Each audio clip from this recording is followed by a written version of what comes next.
Всем доброго времени суток! Сегодня речь пойдет про такое государство, как Непал. Я сперва кратенько расскажу о самом государстве и перейдем к природным достопримечательностям, флоре и фауне. Начну по традиции с его местоположения. Государство в Гималаях, в Южной Азии. Граничит с Индией и Китаем. Столица – город Катманду. Название страны можно перевести как «жилище у подножья горы». Непал расположен между двумя самыми населенными странами мира – Китаем и Индией. Более 40% территории Непала расположено на высоте более 3000 метров. Он является самой высокогорной страной мира. 6/7 территории страны заняты хребтами Гималайской горной системы. В государстве находится 8 из 14 вершин мира, превышающих 8000 метров. Среди них и самая высокая точка Непала – гора Сагарматха, она же Эверест, расположенная на границе с Китаем. В Непале нередко происходят землетрясения. Последняя серия разрушительных землетрясений случилась в 2015 году и привела к многочисленным жертвам. Территория Непала по своим природно-географическим особенностям разделяется на высотные пояса. Южный тропический пояс до высоты 2000 метров, средняя температура плюс 27, плюс 30 в январе, плюс 15. Субтропический горный пояс 1000-2000 метров, покрыт широколиственными лесами – дуб, каштан, клен, граб. Горный умеренный пояс от 2000 до 2800 метров, лиственные леса. Умеренно холодный 3000-4000 метров. Лиственные деревья постепенно вытесняются хвойными, серебристая ель, голубая сосна, лиственница, древовидный можжевельник, гималайский кедр, выше пихта, альпийские луга от 4 до 5000 метров и ледяная зона выше 5000 метров.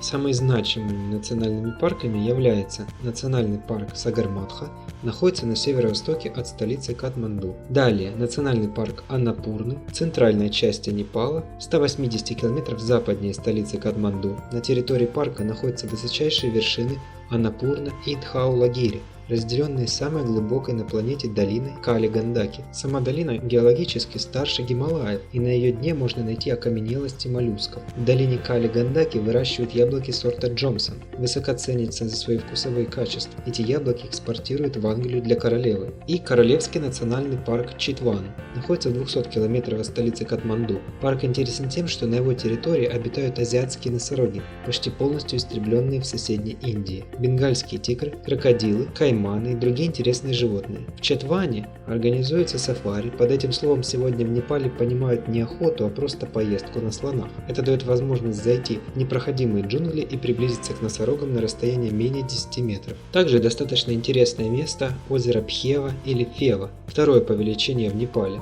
расположенное в долине Покхара, рядом с городом Покхара. Средняя глубина 9 метров. В ясную погоду на озере можно наблюдать отражение Мача-Пучары и других вершин массива Аннапурны. На острове, расположенном посреди озера, находится храм Варахи, пещера Махендра, внутри которой нашли приют тысячи летучих мышей. Это редкий пример пещерной системы в Непале, содержащей сталагмиты и сталактиты. Непал поражает своих гостей еще и тем, что в стране можно найти практически любой тип растительности. От влажных тропических лесов тераев, джунглей, на юге до горно-пустынных степей с редкими сухими травами и кустарниками на северных склонах Гималая. Флора Непала является одной из самых богатых в мире благодаря разнообразному климату, топологии и географии страны. Самым популярным эндемичным растением Непала является рододендрон. Ввиду огромного разнообразия вся флора страны недостаточно изучена. Непал имеет более чем 850 зарегистрированных видов птиц. По поводу фауны перечислять всех довольно накладно, поэтому назову самых ярких представителей на свой взгляд. И начну с однорогих носорогов, самых крупных из азиатских носорогов. По размерам это второй в Азии зверь после слона, огромный и могучий, достигает веса в 2,5 и более тонны. Высота крупных самцов в плечах до 2 метров. Несмотря на кажущуюся неповоротливость, панцирный носорог обладает великолепной реакцией и подвижностью. В случае опасности или при самозащите зверь может развить на коротких участках скорость в 40 км в час. Зрение у него, как и у всех носорогов, очень слабое. Слух и обоняние намного лучше. Он чует хищника или человека за многие сотни метров. Травоядное животное, питающееся водными растениями, молодыми побегами тростника и слоновой травы. С носорогом постоянно соседствуют птицы, цапли, индийские скворцы майны, щурки, которые или ловят спугнутых гигантом насекомых, или клюют клещей, сидя на его спине. Большую часть времени носороги живут поодиночке, имея свой индивидуальный участок площадью около 4 квадратных километров. В этот участок входят густые заросли слоновой травы, а также лужа или маленькое озерцо. Индийский носорог хорошо плавает и может переплывать широкие реки. Естественных врагов у него нет, за исключением тигра, для которого любимое лакомство – детеныши носорога. Но в схватке со взрослым носорогом, даже самкой, у тигра практически нет шансов.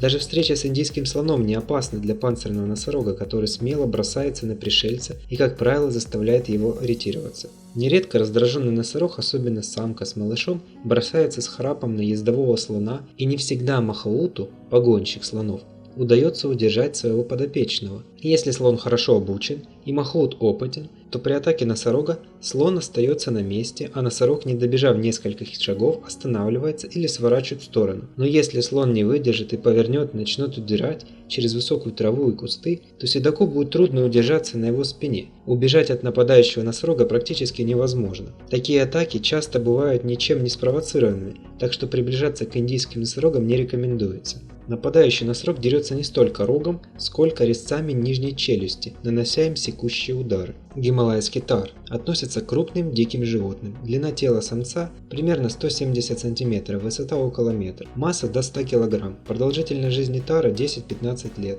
Внесен в Красную книгу. Голубой баран – парнокопытное млекопитающее из семейства полорогих, единственный вид одноименного рода. Обитает в высокой части Гималаев, живут на открытых склонах и плато с плотной травой на высоте 2500-2600 метров. Из-за защитного окраса и при отсутствии любой растительности укрытия эти животные остаются неподвижными при приближении опасности. Когда они обнаруживают, что были замечены, убегают по крутым скалам, поднимаясь к более недоступным местам. Рацион составляет травы в летний период и сухая трава в зимний период. Леопард. Область распространения шире ареала любого другого представителя семейства кошачьих, за исключением домашней кошки. Питается леопард в основном копытными, антилопами, оленями, косулями и другими, в период бескормицы, грызунами, обезьянами, птицами пресмыкающимися, и даже нападает на сервалов и каракалов. Подобно тигру часто похищает собак, от него страдают лисы и волки. Не брезгует падалью и крадет добычу у других хищников, в том числе у других леопардов. Леопард очень редко нападает на человека и обычно только в тех случаях, когда сам ранен. Результаты его нападения могут иметь печальные последствия для охотника. Охотится в одиночку, используя, как и другие виды больших кошек, два основных приема охоты – подкрадывание к добыче и ожидание в засаде. Среди них также бывают людоеды, обычно это старые или больные особи, не способные охотиться на копытных.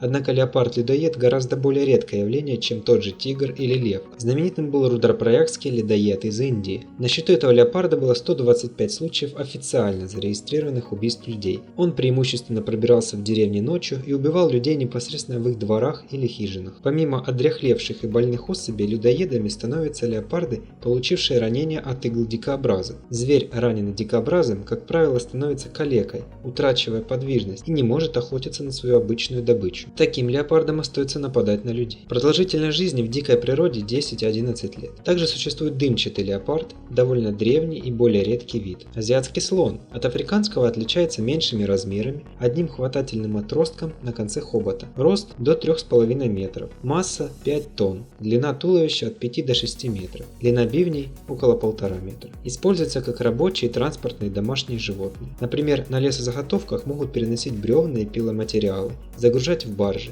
принимают участие в охоте. Бенгальский тигр, населяющий Индию, Непал, Бутан, Бангладеш. Популяция бенгальского тигра меньше, чем 2500 особей с перспективой уменьшения. Альбиносная мутация – белый тигр. Имеет темно-коричневые или красновато-коричневые полосы на белом меху. Реже встречаются абсолютно белые тигры, без полос. У бенгальского тигра самые большие клыки из семейства кошачьих, которые могут превышать 8 см. Средний вес самцов около 220 кг. В Северной Индии и Непале в среднем 230 кг. Максимально может достигать 250. Рев бенгальского тигра можно услышать на расстоянии до 3 км. Тигры довольно часто могут атаковать людей. Горный резус. Вид приматов семейства мартышковых. Длина тела этих животных составляет от 50 до 70 см, при этом самцы крупнее, они достигают веса до 15 кг. Населяют дождевые и бамбуковые леса, вплоть до высоты 2000 метров над уровнем моря. Эти животные активны днем и держатся преимущественно на земле. Они живут в группах до 50 животных. Питание состоит из плодов, листьев, другого растительного материала, а также мелких животных. Основную угрозу горному резусу представляет уничтожение его жизненного пространства. В Индии, иногда в Непале, при каждом храме обитают храмовые обезьяны, лангуры. Питаются листьями. Обычно они не нападают на людей, если к ним не подходить и их не дразнить. Лангуры почитаются и оберегаются индийцами как святые священные животные. Из-за того, что лангуры привередливы и подобрать пищу, к которой они привыкли, или найти ей замену почти невозможно, они редко встречаются в зоопарках и известны гораздо меньше своих всеядных сородичей. Полосатая гиена.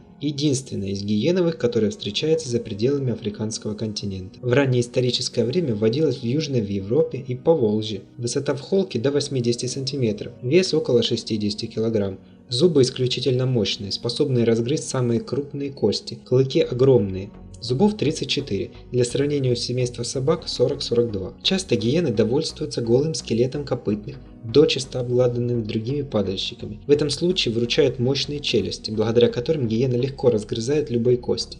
Можно сказать, что за вычетом питания падалью полосатая гиена практически всеядна. Она ловит любую живность, с которой в состоянии справиться и которую может догнать, может прокусить даже панцирь большой черепахи. Гиены охотно едят много видов сочных растений, но особенно любят дыни и арбузы, для чего совершают набеги на бахчи. Едят орехи и семена. Наевшись, гиены часто спят, там же, где и поели. Естественных врагов у гиены практически нет. Само животное робкое и трусливое, но одновременно нахальное. Приручается она легко, но даже в неволе часто остается злобной и неуживчивой. Загнанная в угол, например, затравленная собаками или попавшая в ловушку, полосатая гиена часто оказывается опасной. Ее мощные челюсти могут одним движением отхватить пальцы. Гарна. Некрупная антилопа. Ее высота в холке около 80 см и длина 1,5 метра. Вес до 50 кг. Длина рогов, которых имеют только самцы, до 70 см. Гарны обитают на плато и равнинах Индии. Встречаются в Непале. Раньше обитали в Пакистане и Бангладеш, но в настоящее время в этих странах истреблены. Эта антилопа довольно легко приспосабливается к неблагоприятным условиям жизни. Она вынослива, может долгое время обходиться без воды, хотя когда вода есть, пьет очень часто. Гарна способна развить скорость до 96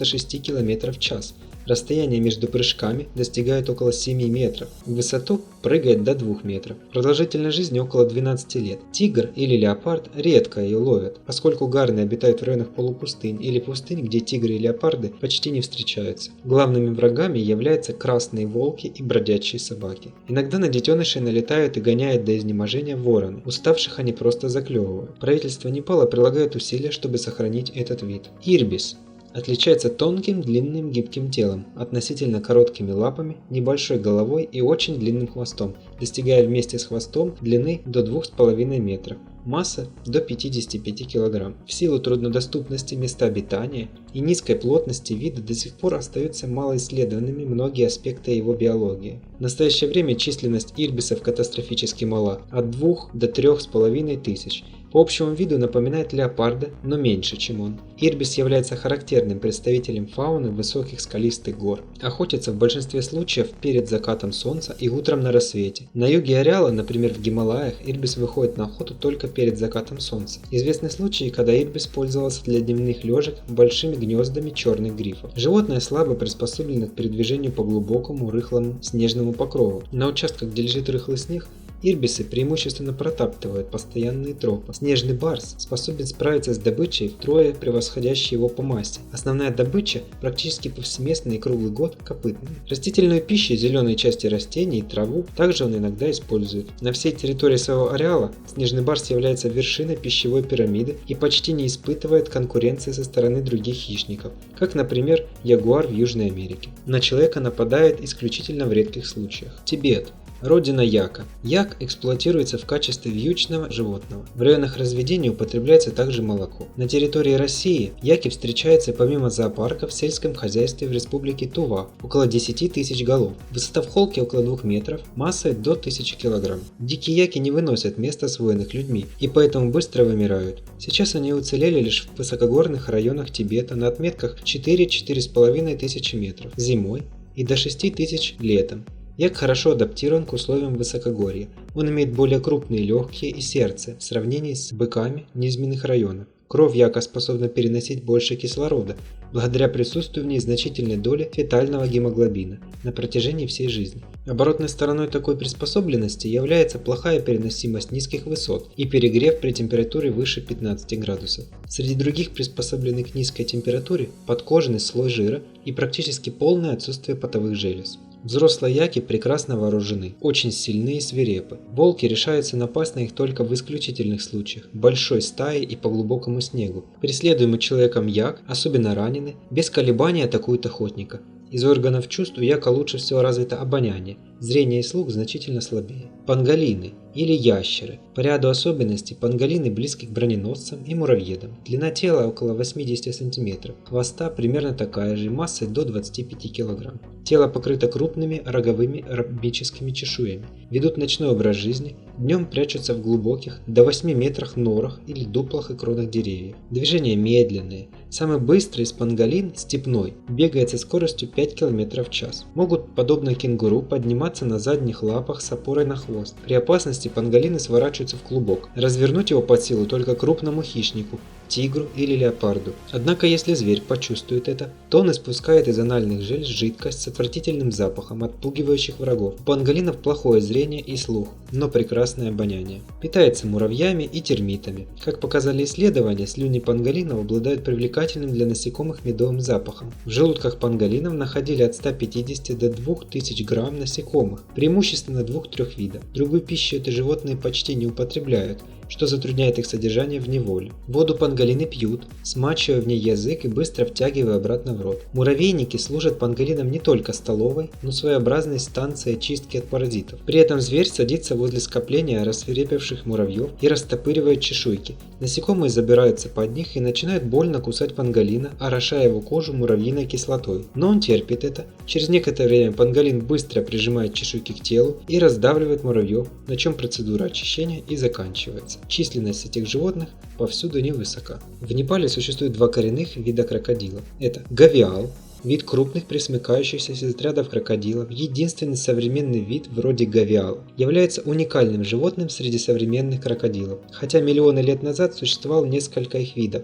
Сегодня последние из оставшихся представителей этого древнего рода. Гавиалы питаются рыбой и живут в глубоких водоемах быстрым течением. Из всех крокодилов они проводят больше всего времени в воде, выходя на сушу только для того, чтобы погреться или отложить яйца. Некоторые гавиалы так много времени проводят в воде, что на их коже развивается эпибиотический ракообразный из подотряда морских желудей. Является один из крупнейших современных крокодилов, немало отставая от гребнистого. Самцы могут достигать до 5,5 метров в длину. Для людей не опасны, однако нападения известны. В одном случае 16-фунтовый гавиал стал причиной исчезновения буйвола. Также крупные гавиалы способны справиться с собаками и козами. В Непале и Индии гавиал считается священным животным. И вторым является магер. Лучше большинства других крокодилов, за исключением в первую очередь кубинского, чувствует себя на суше, может мигрировать на незначительные расстояния и в течение небольшого времени даже преследовать добычу по земле, роет норы, в которых укрывается в засушливое время года. Магеры могут бежать по суше со скоростью около 14 км в час, но быстро выдыхаются. В воде скорость увеличивается и может поддерживаться более длительное время, как правило до 30 км в час или даже 40 на коротких дистанциях. Взрослые крокодилы поедают рыб, змей, например, тигровых питонов, черепах, варанов, птиц и млекопитающих, включая домашних животных. Ночью иногда охотятся на суше, подстерегая жертву лесных троп. Во время ночных охот они часто находят и отбирают добычу у других хищников, например, леопардов. Взрослые особи находятся на вершине пищевой цепи и обычно не подвергаются нападениям со стороны других хищников. В некоторых частях ареала для небольших болотных крокодилов немалую угрозу могут представлять тигры, ищущие альтернативные источники добычи и пропитания. Болотный крокодил представляет серьезную угрозу для менее крупного, но более распространенного, чем тигр-леопарда. Нередки случаи нападения магеров на людей. Из всех видов крокодилов занимают третье место по количеству нападений. Первые и вторые места относятся к нильскому и особенно гребнистому. Медоед является чуть ли не самым бесстрашным млекопитающим в мире, крайне агрессивен. Живет в различных климатических зонах, в том числе в степях, лесах и горных местностях до 3000 метров. Однако они избегают слишком жаркие и влажные регионы, такие как пустыни или тропические леса. Почти нет естественных врагов. Сами же они, если ощущают угрозу, нападают часто первыми на животных, чей размер значительно превышает их собственный, в том числе на коров и буйволов. Толщина кожи около 6 мм, очень крепкая и эластичная. Крайне плохо режется, поглощает удары острых предметов. В критических ситуациях может выскользнуть из схватки хищника, вырываясь из части своей кожи, оставляя в пасти противника эпидермис. Обладает высоким уровнем интеллекта, способен открывать дверные щеколды, пробираясь в курятники и устраивать приманки для добычи, избегает искусственных ловушек, может создавать различные инструменты. Для ночлега способен быстро рыть твердую землю, за несколько минут яму размером с свое тело. К его добыче относятся различные грызуны, лисицы, антилопы, антилопы, лошади, птицы, крокодилы, все виды змей, скорпионы, ягоды, фрукты, дыни, клубни, падаль. В том числе были замечены поедания трупов людей в зонах боевых действий Ирака и Пакистана. Отлично лазают по деревьям и великолепно плавают. Продолжительность жизни медоедов в дикой природе неизвестна. До сих пор не изучена необычная реакция медоеда на яды змей, таких как кобра, например. Внешняя реакция после укуса выглядит как конвульсии и смерть, но примерно через 2 часа животное оживает и возвращается к нормальной жизни. Львы и леопарды избегают контакта с ним. Были замечены случаи беспричинной агрессии и нападения медоеда к другим животным. Из змей особое внимание привлекает тигровый питон. Крупная неядовитая змея массой до 50 кг. Обитает в самых разнообразных местах: во влажных тропических, разреженных лесах, болотах, зарослях кустарников, на полях и в каменистых предгорьях. В качестве укрытия используют норы различных животных, полые древесные стволы, заросли тростников. Поднимается в горы на высоты до 2000 метров. Обычно держится по берегам водоемов, хорошо плавает, часто и подолгу находится в воде, хорошо лазает по деревьям. Известны случаи нападения крупных питонов на шакалов. Крупные особи иногда нападают на людей. Добычу питоны убивают, удушая своим телом. Следующие две змеи крайне ядовиты. Крайтан – сравнительно небольшая змея, длиной около 2 метров, населяет луга, кустарниковые заросли, тропические леса. Активны в сумеречное и ночное время суток. Очень скрытный, нередко роется в лесной подстилке. Питается в основном другими змеями, в том числе ядовитыми, и ящерицами. Очень агрессивная змея. Может преследовать крупную жертву не ради пищи, а из мести нарушению личного пространства. Часто приходит к теплу по ночам в жилище людей. Яд крайтов обладает выраженным нейротоксическим действием. В яде, по-видимому, содержится токсический пептид, который при попадании непосредственно в кровяное русло способен проходить гематоэнцефалический барьер и оказывать прямое токсичное действие на головной мозг. Из положительных моментов смерть от укуса крайта наиболее легка и безболезненна. Вторая из опасных змей – добойя, самая распространенная ядовитая змея, укусы которой опасны для человека. Более половины зарегистрированных там змеиных укусов приходится именно на этот вид. Дозы яда от одного укуса достаточно для убийства 3-4 человек. Также на территории Непала может встречаться и индийская кобра. На этом я, пожалуй, закончу. Ролик и так получился довольно длинным. Надеюсь, вы нашли для себя что-то новое или интересное. Спасибо вам за просмотр.